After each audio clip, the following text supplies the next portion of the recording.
अस्सलाम वालेकुम दोस्तों, मेरा नाम है लियो मर्सर हमेशा की तरह मौजूद है दाऊद और आप देख रहे हैं इस वक्त क्रिकेट नंबर एडी शो। दोस्तों देखना तो दोस्तों आप लोग से बात करने जा रहे हैं, बात करेंगे आज आपका टॉप 3 न्यूज का सेगमेंट आज आप लोग से शेयर करेंगे। नंबर 1 पे आप लोग से बात करने जा रहे हैं एशिया कप के हवाले से। आपको पता है कि अब एशिया कप की आमद है। ये महीना जो है वो आपका जुलाई का स्टार्ट हो चुका है और अगस्त के आखिर में जो है एशिया कप खेला जाना है और इसमें अब लगातार आपसे सवाल पूछे जा रहे हैं कि आपका एशिया कप का स्क्वाड क्या होने जा रहा है, किसकी एंट्री होने जा रही है, कौन होगा आउट। आज जरा डिस्कस करेंगे पूरे एशिया कप के सिनेरियो को। तो अगर आप हमारे चैनल पर नए पहली बार आए चैनल को सब्सक्राइब करें और साथ ही पहले हो जाएगा। तो बात का आगाज करते हैं नंबर 1 खबर के साथ जो हमारे पास आ रही है। दाऊद साहब, एशिया कप की जो अब आमद है, आप कह लेंगे तकरीबन कुछ के अंदर अब दिन रह गए होंगे, 55 दिन रह गए होंगे आपके पास राउंड अबाउट। ऑफिशियली अगर आप देखेंगे तो ये कौन सा महीना शुरू हो गया है? जुलाई। तो अगला महीना कौन सा है? अगस्त। तो अगले महीने से एशिया कप स्टार्ट है आपका 31 तारीख से। तो ऑफिशियली देखें, चलो वो दिन का आप देख लोगे ना कि अभी ये जुलाई का स्टार्ट है और एशिया कप आपका अगस्त के आखिर में होगा। लेकिन अगर आप महीनों के एतबार से देखो तो ये जुलाई है, अगस्त में आपका एशिया कप है, सिर्फ अगला महीना रहता है ये महीना और अगले महीने एशिया कप। तो सो क्लोज जो हम एशिया कप के जो है वो आ चुके हैं। दाऊद साहब, क्या लग रहा है कि स्क्वाड में क्या क्या तब्दीलियां होने जा रही हैं और किस किस की जो है आपको लग रहा है कि एशिया कप में एंट्री होगी? क्योंकि जिस तरह की पाकिस्तान में तो कंडीशन आपके लिए आसान ही रहेंगी, लेकिन श्रीलंका के अंदर कहीं ना कहीं जो है स्पिन कंडीशन है। देखिए, उससे पहले मैं आपको बता दूं क्योंकि काफी लोग पूछेंगे स्क्वाड पे हम क्योंकि डिस्कस करेंगे आज कि क्या हो सकता है पाकिस्तान का, किसके दरवाजे थोड़े से खुले हुए हैं, किसके लिए बिल्कुल दरवाजे बंद है, उस पर बात करेंगे। लेकिन लोग पूछेंगे उससे पहले कि भाई एशिया कप का जो शेड्यूल है वो बता दो। तो भाई जो बीसीसीआई है और कुछ एशियन क्रिकेट काउंसिल के मेंबरान से हमने आपको पहले भी 2 दिन पहले वीडियो किया था, उस शो में भी यही बात कर रहे थे कि उन्होंने कहा था कि इस हफ्ते अनाउंस कर दिया जाएगा। तो होप सो कि इस हफ्ते कल नहीं तो परसों नहीं तो तरसों जो 3rd डे होगा उसमें आपका एशिया कप का शेड्यूल आ ही जाना है। अली साहब, सबसे पहले अगर आप एशिया कप का शेड्यूल के ऊपर बात करते हो तो तकरीबन कुछ ऐसे नाम हैं, मेरे ख्याल से तकरीबन शायद 11 नाम ऐसे आपके पास होंगे जो आज शायद आप बोलोगे कि यार ये तो मेरे एशिया कप के और वर्ल्ड कप के स्क्वाड के लिए तैयार है। लेकिन इसके अलावा मुझे लगता है कि 3 से 4 ऐसी स्लॉट्स हैं, जाहिर है रिजर्व के भी अनाउंस होंगे 2-3, लेकिन जो मेन 15 ओपनिंग स्क्वाड होगा उसमें 11 या 12 शायद आपके पास आज कंफर्म्ड होंगे। लेकिन 3 से 4 ऐसी स्लॉट्स होंगी जो मुझे लगता है कि ऐसा ही है कि एक अनार 100 में मार। 3 से 4 जो स्लॉट्स हैं और उसके उम्मीदवार तकरीबन 8 से 9 होंगे। पहले उन पे बात करते हैं अली के जो आप शायद मैं आज आपको बोलूं तो मैं कहूंगा यार ये प्लेयर्स तो ये 11 खिलाड़ी तो आपका कोई भी सिलेक्टर होगा, चाहे वो हारून रशीद होते हैं, अभी खबरें चल रही हैं कि शायद हारून रशीद क्योंकि उनका टाइम स्पैन खत्म हो गया सिलेक्शन कमेटी का, तो नई सिलेक्शन कमेटी आ सकती है, जका शरफ बना सकते हैं, व्हाटएवर जो भी सिलेक्शन कमेटी आएगी। लेकिन हम ये बात कह सकते हैं कि यार ये जो 10 नाम है ना, ये जो 11 नाम है, ये तो कोई भी सिलेक्शन कमेटी होगी आज के दिन वो रखेगा। तो पहले उनके नाम बताते हैं फिर आगे चलते हैं। उसमें आपका पहला तो हो गया कप्तान बाबर आजम, स्ट्रेट फॉरवर्ड। दूसरा आपका हो गया आपका वाइस कप्तान शादाब खान, फिर आपके आगे मोहम्मद रिजवान, इसके बाद आपके आगे इमामुल हक, फखर जमान। कहीं ना कहीं अगर आप देखो तो आगा सलमान का भी मन बना चुके हैं बाबर के, वो उनको वर्ल्ड कप और एशिया कप दोनों ही फॉरन में लेके जाएंगे, तो वो भी आपके हैं ही है हर हाल में। फिर इसके बाद आप आगे चलेंगे, मैं अब इफ्तिखार का नाम भी रखूंगा, लेकिन मैं अली आपको बताऊं कि अगर मैं हैरान होता हूं कि आप कहा जाता है कि आपकी टीम मैनेजमेंट की भी बात की जाती है और बहुत सारे फैंस भी ये बात करते हैं कि यार इफ्तिखार शायद 15 अपनी स्क्वाड में ना हो। मतलब मैं अगर आप मुझसे पूछो तो मैं तो इफ्तिखार को अपना पहला नाम लिखूं इफ्तिखार का, जो ओडीआई स्क्वाड आपका वर्ल्ड कप और एशिया कप खेलना, मैं तो पहला नाम ही पर्चे पे इफ्तिखार का लिख दूंगा। इफ्तिखार आपको ओडी वर्ल्ड कप हो गया, एशिया कप हो गया, सबके लिए इफ्तिखार। लेकिन कहीं ना कहीं इनके माइंड में अगर आप जो आपकी सिलेक्शन कमेटी है वो इफ्तिखार, जो आपकी ये टीम मैनेजमेंट बल्कि मैं बोलूंगा ये इफ्तिखार को अपनी फर्स्ट चॉइस ही रखती है। आपकी न्यूजीलैंड के स्क्वाड में भी पहले नहीं थे, बाद में डाला गया था। मुझे ये बताएं, जब आपके पास हारिस नहीं रहे, अब हारिस का बहुत ज्यादा अगर मगर टगर जो है वो जारी और शारी है, अगर हारिस आपके पास नहीं आते हैं तो फिर तो आपके पास ऑप्शन 2 आगे, फिर तो आप माले गनीमत समझिए कि दोनों हार्ड हिटर आपके पास आ जाएंगे, आगा सलमान भी आपके पास आ जाएंगे, इफ्तिखार भी आपके पास आ जाएंगे और दोनों मेन जरूरत है आपकी इस टाइम पर। अच्छा, तो ये आपके आगे, इसके बाद आपके आगे इफ्तिखार, क्योंकि मैं तो रख रहा हूं, मुझे लगता है कि ये हर हाल में मेरे जो पहले आप नाम लिखोगे 10-11 उनमें होंगे, इफ्तिखार हो गए। इसके बाद आपके जो है वो नवाज भी मुझे लगता है कि वो आगे हैं और वो जा रहे हैं इंडिया हर हाल में, क्योंकि वो स्पिन ऑप्शन और ओडीआई उनकी फॉर्म भी अच्छी लगी है। ये हो गए। इसके बाद आप जो है वो अपने पेसर्स उठाओगे जिसमें शाहिन शाह अफरीदी, हारिस रऊफ, नसीम शाह। ये मुझे लगता है अली के जो 11 नाम मैंने बताए हैं ये आपके एकदम से कंफर्म्ड है, यानी कि ये 11 लोग ऐसे हैं जो आपके श्रीलंका जा रहे हैं एशिया कप और जो आपके 4 मैच पाकिस्तान है ये है। अब जो बकिया 4 स्लॉट्स हैं उनके ऊपर है असली लड़ाई। इसमें आपको एक क्या तकरीबन आपको 2 कह लो, आपको फास्ट बॉलर चूज करना है, स्पेशली एक स्लॉट का फास्ट बॉलर। मुझे लग रहा है कि शायद उसमें एहसानुल्लाह आगे नजर आ रहे हैं। फिर अब इसमें वसीम जूनियर भी लड़ाई में है। कहीं ना कहीं आपका जो आमिर जमाल है, जो भी टेस्ट में डाला है आपने, मेरा जमाल, हाँ हल्का सा, वो भी आपको इस लड़ाई में नजर आएगा। फिर आप आगे अगर चलते हो तो स्पिन ऑप्शन में आपके पास उसामा मीर है, वो भी लड़ाई में है। इमाद वसीम एक स्लॉट, उसामा मीर अबरार तक, क्योंकि स्पिन कंडीशन है 10 ओवर है, तो शायद एक प्रॉपर स्पिनर की तरफ आप देखो शायद। तो इब्रार, उसामा मीर और इमाद वसीम, कहीं ना कहीं ये तीनों एक स्लॉट्स के लिए लड़ाई कर रहे हैं। फिर अब आगे अगर बढ़ते हो तो आपके जो शान मसूद है, वो भी भाई आपके हर स्क्वाड में होते हैं शान मसूद, और वो होंगे। मैं आपको बताऊं, आज आप जो भी कह लो, आप जो भी कह लो, लेकिन मुझे ये लगता है, कहानी सेट है फखर और इमाम। मुझे ये लगता है कि आपका शान मसूद आपके 15 अपनी स्क्वाड में होगा ही होगा। अगर शान को लेकर जाना, फिर मैंने बल्कि मैं हर टाइम अब्दुल्ला शफीक को लूंगा शान की जगह। नहीं, अब्दुल्ला अब हारिस सोहेल, अब वो भी इस लड़ाई में है। असल में थोड़ी सी अब्दुल्ला शफीक की परफॉर्मेंसेस बड़ी पुअर रही हैं। हालांकि टेक्निकल बहुत अच्छे बैट्समैन है, शायद आगे जाके कभी रन करें, लेकिन इतनी पुअर परफॉर्मेंस की वजह से यकीन करें वो ये अपना वर्ल्ड कप का स्लॉट गवा दिया उन्होंने। नहीं तो अभी भी मुझे लगता है दाऊद साहब जो श्रीलंका का टेस्ट है इवन, क्योंकि पाकिस्तान में हमेशा टीमें जो भी वहां फॉर्मेट चल रहा हो उसी की बुनियाद पर टीमें बन जाती हैं। ये नहीं देखा जाता है T20 है, ये है या वो है। तो कहीं ना कहीं श्रीलंका की मुझे लगता है एक अपॉर्चुनिटी अभी भी मौजूद है उनके पास एक टेस्ट सीरीज की। अगर इसके अंदर जो अब्दुल्ला शफीक फॉर्म में आ गए तो फिर अब्दुल्ला शफीक मुझे लग रहा है एशिया कप में सिलेक्ट हो सकते हैं। मैं आपके लिए थोड़ा सा श्रीलंका भी एशिया कप, मैं आपके लिए थोड़ा सिनेरियो आसान कर देता हूँ। चले मैं आपके लिए थोड़ा आसान करता हूँ। आपका जो मिडिल ऑर्डर है ना, जो प्लेइंग 11 है, ये जो मैंने भी नाम बताया, आगा सलमान, इफ्तिखार हो गए, रिजवान हो गए, बस इन्हीं के दरमियान है। और अभी एक भी खुदा ना खासा वर्ल्ड कप में कोई इंजर्ड होता है तो आपके पास ऑप्शन नहीं है। तो आपको एक ऐसा ही प्लेयर चाहिए जो हरदम प्लेइंग 11 में आने के लिए तैयार हो।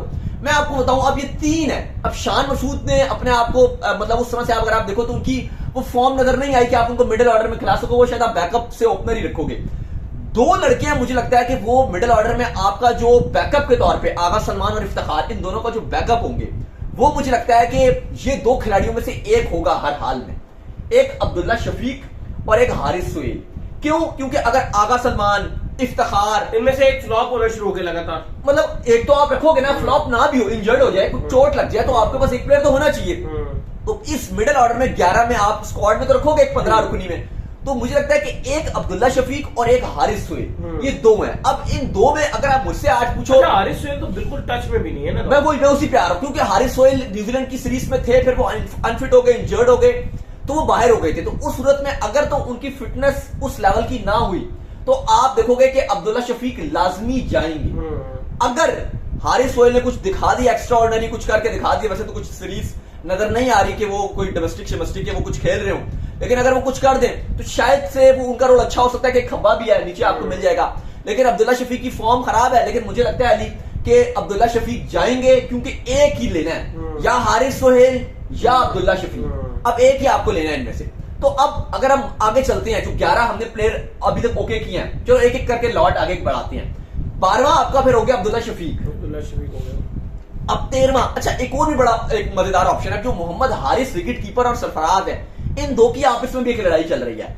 लेकिन अब एक और भी चीज बड़ी इंपॉर्टेंट है, इन दोनों की जो लड़ाई है आपस में, क्या इन दोनों में से जो आपने एक को पिक करना है, क्या वो आप स्क्वाड में पिक करोगे, या आप क्या इन दोनों में से जो एक को पिक करना है वो रिजर्व में पिक करोगे? ये बड़ा इंपॉर्टेंट सवाल है, और शायद से अब ये इसका सवाल का जवाब देना आज हमारे लिए मुश्किल हो जाएगी, क्योंकि ये आपके कप्तान बाबर आजम और जो टीम मैनेजमेंट है वो बड़ा, और इवन रिजवान से भी इसमें शायद पूछा जाएगा कि भाई आपको अगर लगता है, और मुझे लगता है कि अगर शायद रिजवान जिस तरह से रहे, उनका इन्फ्लुएंस रहा है, हो सकता है कि जो मोहम्मद हारिस और सरफराज है, इन 2 में से आप कोई भी एक पिक करते हो। मुझे लगता है आज शायद मुझे लग रहा है कि अगर श्रीलंका वाली सीरीज सरफराज की बहुत अच्छी गई तो शायद सरफराज आगे आ जाएंगे, वरना अगर आज आप मुझे लगता है हारिस आगे हैं। नहीं दाऊद, मुझे हारिस आगे नहीं लगते। सॉरी टू से, टीम मैनेजमेंट की मैं बात कर रहा हूं, उनकी सोच मैं आपकी इस बात से बिल्कुल एग्री नहीं करता।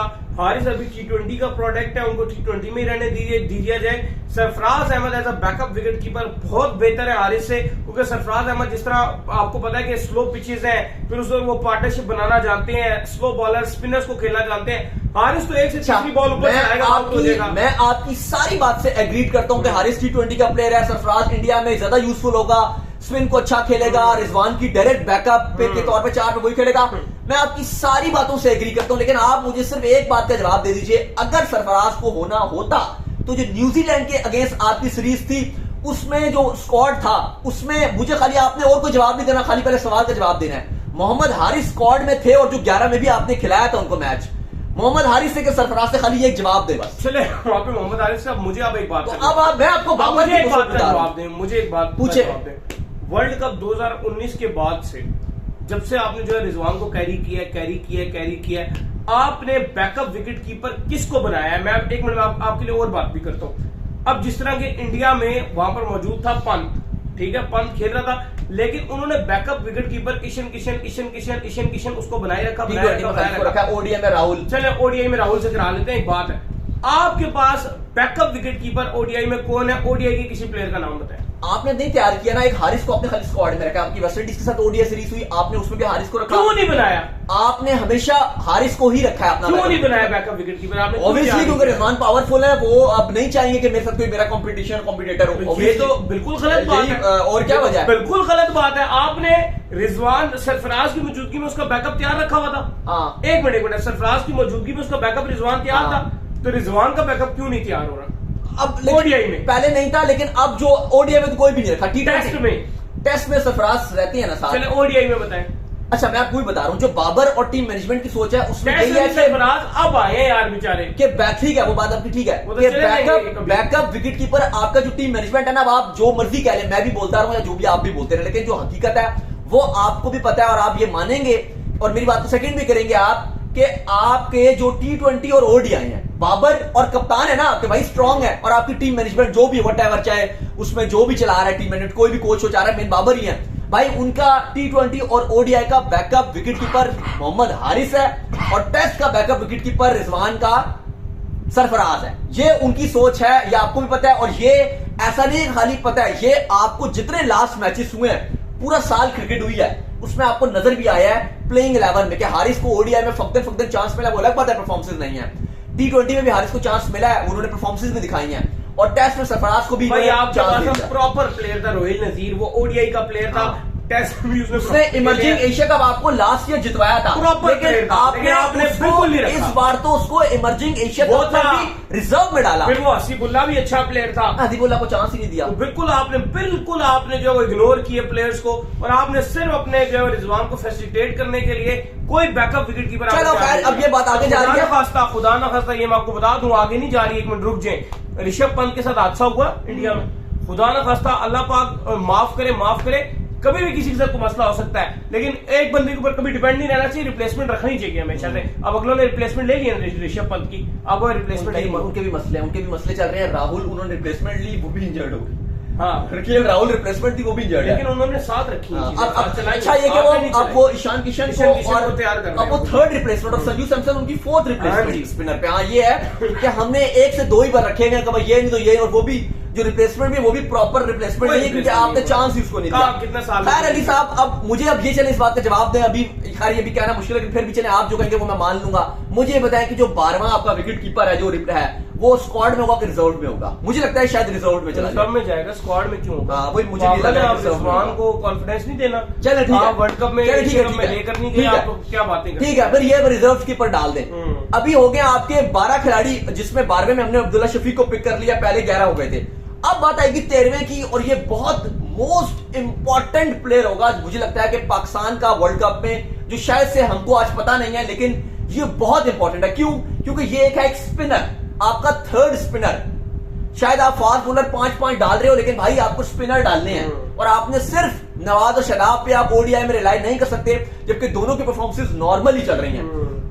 आपके पास ऑप्शन अबरार है, आपके पास ऑप्शन इमाद वसीम है, और आपके पास ऑप्शन उसामा मीर है। इन तीन की लड़ाई है, और स्लॉट है 13वीं। बताइए जरा। मुझे लग रहा है कि कहीं ना कहीं भजन आपको जो है ये इब्रार अहमद और उसामा मीर के नाम पूरा निकल सकता है, इमाद के नाम भी निकल सकता है, लेकिन मुझे को खास इमाद को इनको लेके मुझे इंटरेस्ट नहीं दिख रहा कि इमाद वर्ल्ड कप में लाएंगे। मैं आपको अगर इमाद की बताऊं तो इमाद को ये देख रहे हैं कि इमाद का रोल क्या है। इमाद का अगर रोल ओडीआई में ये सोच रहे हैं कि हम उससे नया बॉल तो करवाएंगे नहीं, क्योंकि शाहीन है और नसीम शाह वो आपका नया बॉल डालेंगे। अब ये उनको मिडिल ओवर्स में इस्तेमाल करेंगे या एंड में कर सकते हैं। तो मुझे भी लग रहा है कि इमाद वसीम मैं चाहता हूं, मुझे चाहिए कि अगर आप मुझसे पूछो तो शायद मैं चाहूंगा कि इमाद, नवाज, शदाब आप 3 स्पिनर्स और ऑलराउंडर खिलाओगे तो कहीं ना कहीं आपको नीचे से बैटिंग भी करके देंगे, आपकी। बॉलिंग भी करके देंगे और आपको एक अच्छा ऑप्शन मिलेगा, इफ्तिखार भी आपके साथ होगा। 4 ऑप्शन होंगे आपके पास स्पिन के। लेकिन टीम मैनेजमेंट मुझे नजर नहीं आ रही है। मुझे लग रहा है कि इब्रार और उसामा मीर, और शायद से हो सकता है कि उसामा मीर के साथ एक बोल्ड डिसीजन ले लिया जाए, और हो सकता है कि इब्रार को एक मिस्ट्री स्पिनर की डिपेंड करता है इब्रार की परफॉर्मेंस इन श्रीलंका। अगर इब्रार ने श्रीलंका के 2 टेस्ट है गॉल और कोलंबो में, अगर तो अली साहब यहां पर कोई 10 विकेट ले ली, दोनों टेस्ट में कंबाइनली, करेंगे दोनों टेस्ट मैचेस में कंबाइनली अगर 10 विकेट तक ये ले जाता है अबरार, अली साहब आपका 3rd स्पिनर अबरार होने जा रहा है। लेकिन अगर अबरार ऑर्डिनरी रहा, 2 विकेट दोनों टेस्ट मैचेस में ली, 3 ली, तो भाई साहब फिर आप उसे लिखवा लीजिए उसामा मीर आपका 3rd स्पिनर आ रहा है, जो 13th स्लॉट है वो उसामा मीर किया। अब अली साहब आइए जरा 14वीं स्लॉट की। अब इसमें मुकाबला जो है वो थोड़ा सा वसीम जूनियर के चल रहे हैं, क्योंकि आपको पता है वो टीम मैनेजमेंट इन पे बड़ा रिलाय करती है।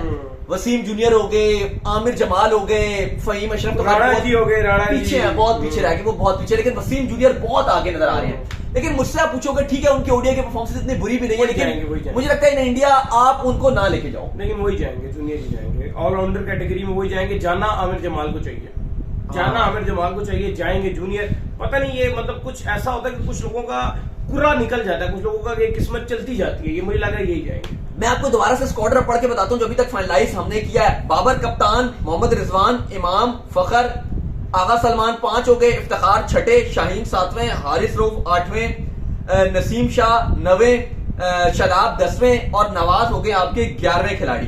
12वें आपके एहसान उल्लाह है। वैसे मुझे एक बात बताइएगा, एहसानुल्लाह और जमान खान किसको पिक करोगे आप इंडियन कंडीशन के पॉइंट ऑफ व्यू से? एहसानुल्लाह। मैं शायद से अगर आप मुझसे पूछो तो मैं जमान खान को प्रेफरेंस दूंगा एहसानुल्लाह के ऊपर, कुछ बेशक जो भी है, क्योंकि आपके जो फास्ट बॉलर है ना, चाहे शाहीन, हारिस रऊफ, स्पेशली हारिस रऊफ, और शाहीन का भी आप ले लो, शायद वो शुरू के ओवर अच्छे करेंगे, लेकिन मुझे लगता है कि वो डिप आएगा, वो आपको लेट डाउन भी कर सकते हैं। तो मैं चाहता हूं कि एक थोड़ा डिफरेंट बॉलर हो। एहसानुल्लाह भी फिर इन्हीं की तरह की बॉल करेंगे। मैं अगर आप मुझसे पूछोगे मैं जमान खान को प्रेफरेंस दूंगा एहसानुल्लाह के ऊपर। एहसानुल्लाह मुझे बड़ा पसंद है, लेकिन क्योंकि ऑप्शन कम है, अभी T20 खेलने देना चाहिए। लेकिन मैं इंडिया में अगर आप उससे एक फास्ट बॉलर रखना चाहते हो तो मैं 12वां एहसानुल्लाह और जो आपके ये जमान खान है, मैं इसमें जमान खान के साथ जाऊंगा। लेकिन मुझे लगता है टीम मैनेजमेंट एहसानुल्लाह के साथ जाएगी। खैर ठीक है वो भी। फिर 13वां जो खिलाड़ी है जो इब्रार और उसामा मीर के ऊपर लड़ाई है उनमें से होगा। 14वां खिलाड़ी आपका अब्दुल्ला शफीक और हारिस सोहेल है, लेकिन अब्दुल्ला शफीक उसमें 14वें होंगे। और जो फिर आपका 15वां खिलाड़ी है वो पॉसिबल ये नजर आ रहा है कि वसीम जूनियर को वो स्लॉट मिलेगी। ये स्क्वाड निस्बतन अगर आप देखो तो एक बेहतर स्क्वाड नजर आ रहा है, जो बेस्ट अवेलेबल खिलाड़ी है। लेकिन मैं आपको एक और मजे की बात बताऊं कि जो 15 स्क्वाड मैंने बताया, अब आपकी मर्जी, आपके पास ऑप्शन है, कहीं भी इसके अंदर शान मसूद को एडजस्ट कर लीजिए किसी एक को बाहर करके। नहीं भैया मैं नहीं शान मसूद को आप एडजस्ट कर लीजिए। आप अब्दुल्ला शफीक को लूंगा। नहीं वो तो रख लिया ना, अब्दुल्ला शफीक तो आ गए, लेकिन शान मसूद नहीं बनते भैया आपके ओडीआई में भी, मुझे नहीं लग रहा बनते हैं। नहीं वो ठीक है, मुझे भी नहीं लगता, कहीं से नजर नहीं आते, लेकिन आपको पता तो है कि वो हमेशा होते हैं स्क्वाड में, आप कहीं रखे उनको। चले लेट्स सी देखते हैं। क्योंकि देखो अब्दुल्ला शफीक के होने से 2 फायदे हो रहे हैं एक स्क्वाड में। एक तो ये कि अगर आपको मिडिल ऑर्डर का मसला मसाइल आता है वो उस पर भी खेल लेंगे 4 नंबर पे, और वो ओपनर का भी इशू आएगा तो वो रिजॉल्व। लेकिन फिर कहीं ना कहीं ये भी आपको देखना पड़ेगा कि शायद ये भी हो सकता है कि टीम मैनेजमेंट सोचे कि वो शान मसूद भी नंबर 3 पे आके 4 पे अगर बनाते रहे तो उनको ही खिला दो, वो ओपनर ही बन जाएंगे। लेकिन ये स्लॉट है, लेकिन अब्दुल्ला शफीक की भी फॉर्म उतनी अच्छी नहीं है, लेकिन शान तो खैर बिल्कुल ही मायूस ही कर रहे हैं। लेकिन यही आपका कुछ स्क्वाड होगा। देखा जाए तो स्क्वाड को रेट क्या करेंगे आप, ये पहले बताएं। ये स्क्वाड अगर इसमें से जो है वो 2 नाम जिसे आप शान मसूद कह रहे हैं, इनकी इंक्लूजन नहीं होनी चाहिए। वसीम शफीक खेल लेंगे ना, वसीम जूनियर नहीं होना चाहिए, उसकी जगह पे आमिर जमाल होना चाहिए, तो फिर ये स्क्वाड बेहतरीन है। मुझे 10 में से 9 नंबर लगते हैं नहीं, आमिर जमाल हो गए, वसीम जूनियर हो गए। वैसे एक आप बात बताइएगा, आप इनको खिलाओगे किस नंबर पे?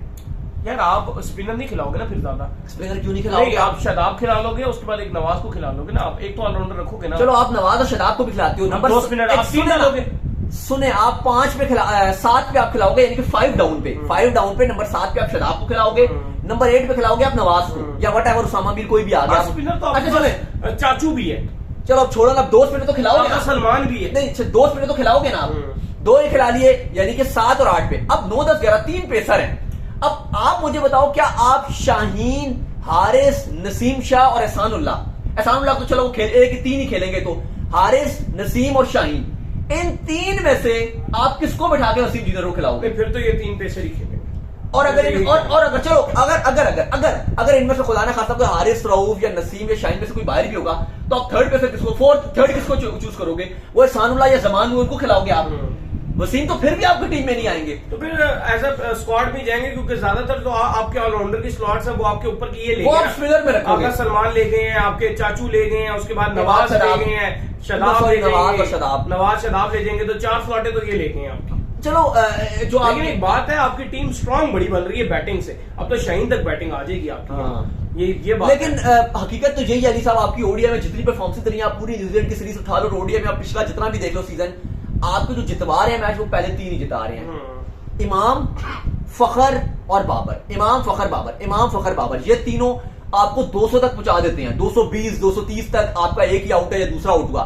तो अभी तक तो पता तब चलेगा कि अगर ये खुदा ना खासा आउट होते हैं, आपकी जो नंबर 4 वाली स्लॉट है ना, मजे की आपको बात बताऊं, ठीक है, रिजवान उस पर एडजस्ट हो रहे हैं और फर्स्ट चॉइस वही होंगे, या फिर 5 पे आप आगा सलमान को रख रहे हो, या फिर 6 पे आप उसको रख रहे हो इफ्तिखार को, तो फिर तो आपकी ठीक है। लेकिन आपका ये जो अब्दुल्ला शफीक है या जो शान मसूद है या ये वाली जो स्लॉट है, अगर आप खुदा ना खासा कोई इनमें से कोई बाहर होता है आगा सलमान या इफ्तिखार में से, और अगर आप उनमें से किसी को उठाते हो, उनमें से किसी एक की भी परफॉर्मेंस नहीं है। बिल्कुल। तो उम्मीद करते हैं आज तुम्हारे शो आपको आएगा पसंद आया, तो वीडियो को लाइक कीजिए, हमारे चैनल को सब्सक्राइब कीजिए। और एक और आखिरी बात बता दूं आपको जाने से पहले, एक और कि ये जो वहाब रियाज हैं, वहाब रियाज या आमिर की बात हो रही है, मोहम्मद आमिर की, उनकी भी कोई जगह नजर नहीं आ रही। हाँ, हसन अली की जो बात हो रही है ना, ये जो वसीम जूनियर वाली आप बात कर रहे हो ना, शायद दिन की जगह वसीम जूनियर वाली जो बात है, क्योंकि हसन भी बल्ला घुमा लेती हैं, तो पॉसिबल ये हो सकता है कि जो वसीम जूनियर वाला स्लॉट है, उसमें आपको शायद हसन अली का एक चांस, स्लाइटली सा चांस है। टोटल अगर आप 100% है तो मैं बोलूंगा कि 10% चांस है कि शायद से हसन अली और वसीम जूनियर का वो मुकाबला हो सकता है, और शायद से उस पर वो आगे आ जाए। इसके अलावा बाकी जो आपके धानी हो गए, मोहम्मद हसनैन हो गए, उनका कोई चांस नहीं है। मोहम्मद आमिर ऑलरेडी बोल चुके हैं कि भाई मैं बुढ़ा हो गया हूं, तो मेरे से कोई उम्मीद ना लगाए। वहाब रियाज पूरी अपनी तैयारी कर रहे हैं, स्पोर्ट्स मिनिस्टर भी हैं, सब कुछ है, लेकिन भाई उनके लिए टीम मैनेजमेंट नहीं सोच रही कि वो आएंगे। तो बाकी जितने से खिलाड़ी नजर आ रहे हैं, उनकी जगह नजर नहीं आ रही।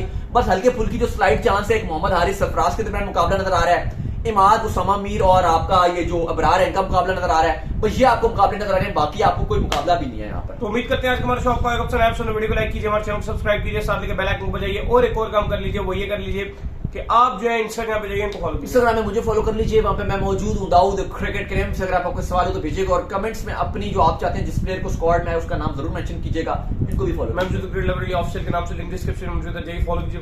अल्लाह हाफिज़, बाय बाय।